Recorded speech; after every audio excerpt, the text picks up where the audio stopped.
I'm Madeline Hanscom. Hi, I'm Aishwarya Singh, and we are Special Service. So we're a nonprofit that does three main things. One, we give people with special needs hospitality training. There are lots of special needs organizations out there, but they mostly teach the people with special needs things like music, art, or movement. And however, what makes us different is that we give people with special needs employable skills that can find them jobs. Secondly, we are looking to mediate corporate sponsorships. So this means we ourselves will be reaching out to different corporations and deriving sponsorships from them and giving those sponsorships to whatever local organization we happen to be working with at the time for the implementation of our curriculum. And thirdly, we would give businesses skilled employees. So the hospitality industry is having a lot of job openings, and we would teach that job. And we also reached out to local hotels in the area, and then they said that they'd be willing to hire people with special needs as long as they had certain skills, and we will teach them those skills. So our team is made up of two of us. I'm Aishwarya, and I'm a hotelier, but what many of you may not know about me is that I have a brother with autism, and he can't speak, and he can't read, and it was kind of hard growing up. And part of the reason I'm here is because I really want to do well at Cornell, and I want to help my parents pay my medical bills, but I know that most of my brother's friends who are special needs haven't been able to find a job. And I'm not sure if he's going to be able to find a job either, because after all, he can't talk. And the reason I created this organization was for people like my brother to help find jobs so they can pay their medical bills. And again, I'm Madeline Hanscom. I'm majoring in human development here at Cornell, and it's actually because I'm looking to do some research and develop better curriculums for kids with Down syndrome.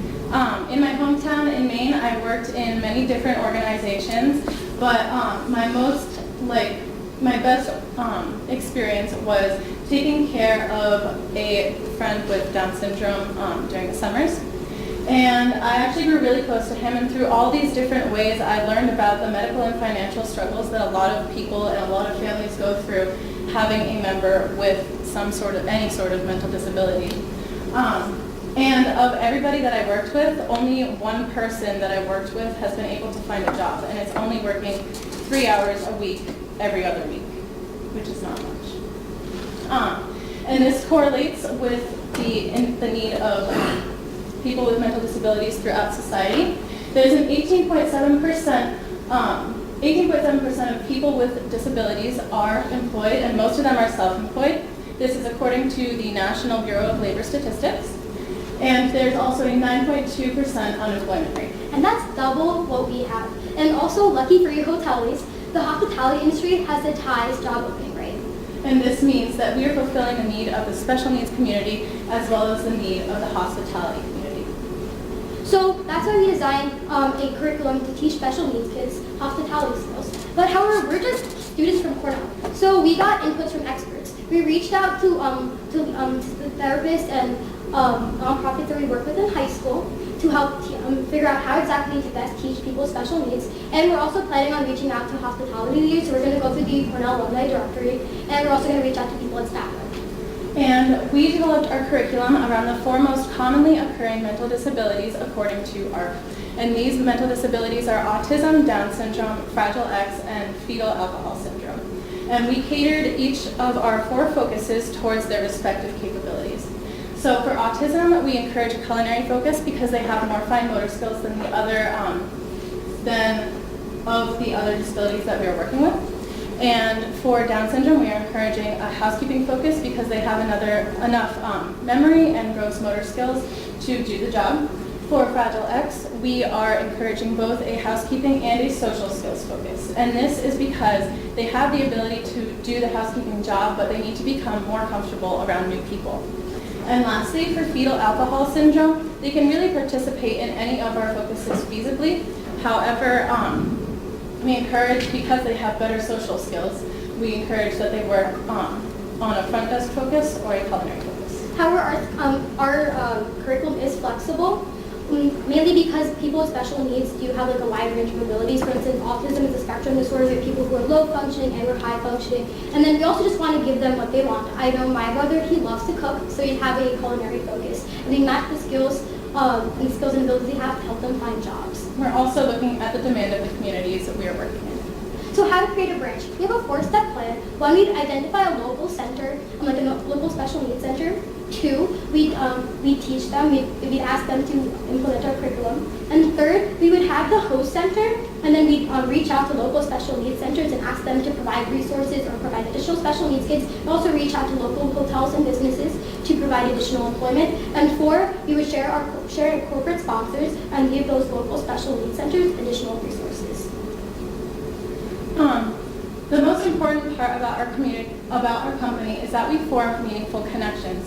However, we also provide the individual with more of a sense of purpose, of independence, and of like a role in society. And because we are providing them with employable life skills, we are providing them with an opportunity for more financial security. I know my family sometimes struggles to pay medical bills, so having that additional money through a job would be really helpful. We also connect the local special needs organizations to one another, building a more supportive community, and we help hotels find jobs, find them better employees. And we also help the hotel provide more social good, because currently they only are really doing it through environmental purposes or through food purposes, and this would give them an additional avenue. And in addition to this, we are also reducing the amount of employee turnover. Employee turnovers are really expensive, and people with mental disabilities are not looking to climb the corporate ladder, nor are they looking to relocate typically.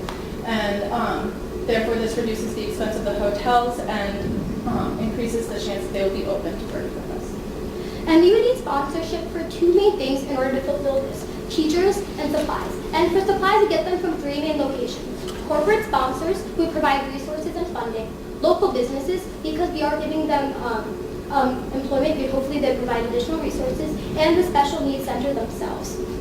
And they're usually teaching classes, so they have resources already. And for teachers, we are looking towards organizations like Goodwill, who have previously educated people with special needs, and we are looking to local schools because they may have student teachers who would be willing to participate for experience, if nothing else, and to other local businesses like restaurants who would help enhance our culinary program, for example. So for costs, it costs $15 in supplies to educate a student in culinary for 1 hour. However, the cost of our events can widely differentiate. It depends on the number of students, the number of volunteers, what we're teaching, etc. However, that's just the basic cost line.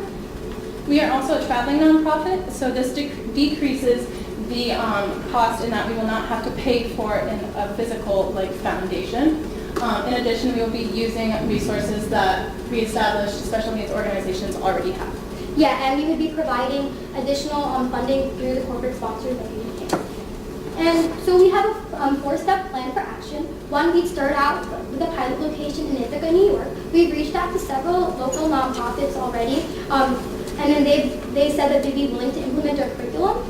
And we would use the feedback that we would gain from having our pilot location to improve our business model. And then from there, we would expand to our hometowns, East Brunswick, New Jersey, and Lewiston, Maine. We already have connections there because we work with the local nonprofit, we work with the local teachers, and then they know us, so they'd be more likely to trust us with our curriculum. These are also very diverse places because Ithaca, New York is very, very different from East Brunswick, New Jersey, and Lewiston, Maine. So we would have a broad view as to what the actual need is in different communities. And now that we've proven our concept, more corporate sponsors are probably more likely to trust us. And then using these corporate sponsors, we'd be able to provide additional resources, and they would also help bolster our reputation.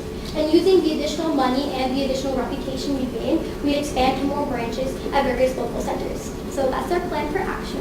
And thank you for listening to our presentation today. Special service is really important to me because it came from a place of heart. My brother finds it really difficult to find jobs. Recently, he just got his first job at Target, and they only hire him for 1 hour every month just to give him a little extra training. And so I really want more people like my brother to have jobs. So that's where it came from. Thank you.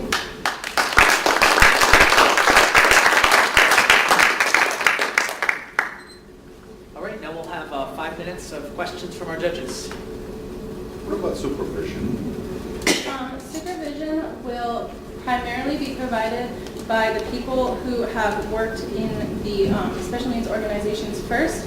We ourselves would also travel around to the organizations we are working with at the moment in order to ensure that our curriculum is being implemented to the There are also plenty of special needs organizations that already have classes, so we just be using the same teachers, but teaching them the hospitality skills instead of our curriculum. But my question is a little bit more than, let's say they go and they work, whether it's Target or Walmart or anything else. There is a supervision to these jobs, or from an employee to the person with disability. What's the relationship? We would ensure that either the teachers from the special needs organizations or somebody else who has worked with special needs people before would check up on them like periodically, perhaps once a month, depending on the need of the certain special need. I can also say that usually, like, at least for my students with my brother, they usually they can leave out of college, leave out of high school, being able to do these jobs, and we're just providing additional resources. So we hope that once these students leave our program, that they'd be able to do these jobs on their own and without much supervision required.